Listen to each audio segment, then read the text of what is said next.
به یک باره لوبیا چیتی که مثلا 90,000 تومان بود اومد توی بنکداری تا 350 تومان 370 تومان هم این رسید.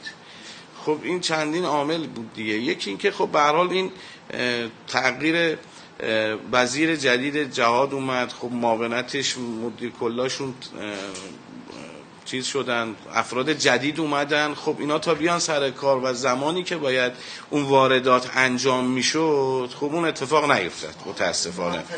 احسن.